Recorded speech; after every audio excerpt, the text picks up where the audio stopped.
Ubizo Lingibize engalweni Ngiyokhalela bani nayi iphimbo lami liphindaphinde entabeni Ngithi inyawo zami ngibeleze kulomhlaba nemsini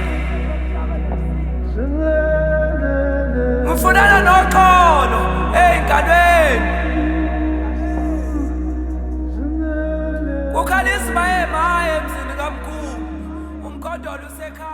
Sawubona to you, Sawubona to yours, from one great spirit to another.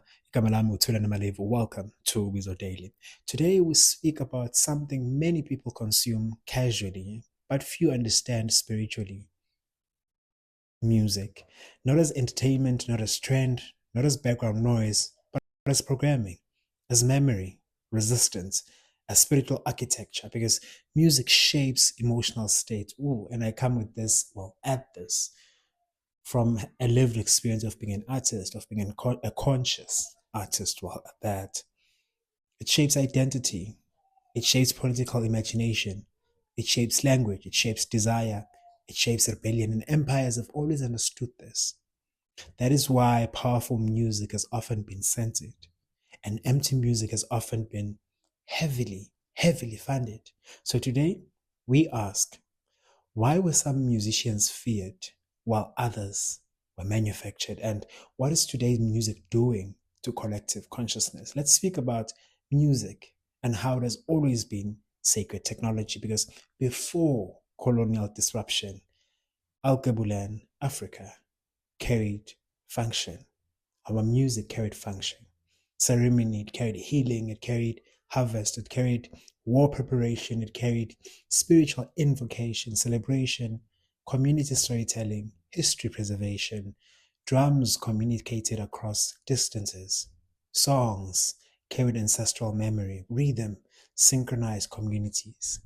Music was never just random noise. It was cultural technology, and colonizers understood this deeply. And that is why drums were banned in various places during slavery, because rhythm carried communication and rebellion. Great spirits, let's speak about revolutionary musicians and how they've always throughout time, cross generations, threatened power. Without going too far, let's look at Fela Kuti. He attacked corruption, military abuse, neo-colonial exploitation. That being said, he paid heavily for his truth. On the other hand, we could look at Rachel Eka Miriam Makeba. She internationalized the anti-apartheid struggle. She was exiled, she was silenced, she was punished for telling truth. And then one of my longtime faves, Ubabla Dube, he refused to live in a world of inequality. So his music challenged racism, inequality, and spiritual blindness. His music to date educates generations. Why? Because powerful artists become dangerous when they awaken people faster than politicians can control them. May you remember that. Let's speak about music as modern psychological programming. And let us be brutally honest whilst at a great spirit. Much mainstream music today often promotes hyperconsumerism, drug glorification, sexual emptiness, material obsession, violence, misogyny, emotional numbness. Why? Because music can normalize destructive behavior. Music absolutely can normalize destructive behavior. From experience again. So, if revolutionary music awakens, then destructive music can sedate. Not every modern artist participates in this. Of course, I'll take the show.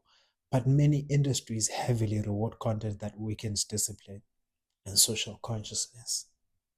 And that deserves scrutiny. And that's why I won't fall for it. That's why I move the way that I move.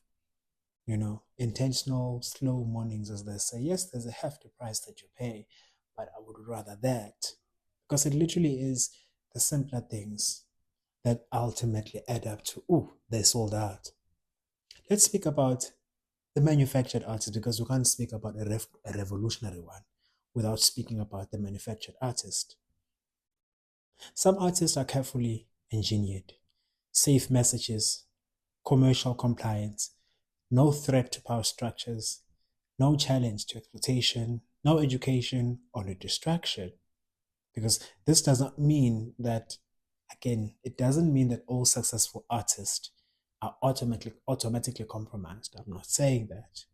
But listeners must be able to ask, what worldview does this music normalize? And Great Spirit must be able to ask that. What habit is it reinforcing? And what emotional state does it create? And just before we close, let's talk about artists as cultural architects. I saw a video, I've been seeing it a lot lately, by the late Nina Simone, where she was saying, as far as she's concerned, the duty of an artist is to reflect the times. And I thought, how do I then bring this to my own life?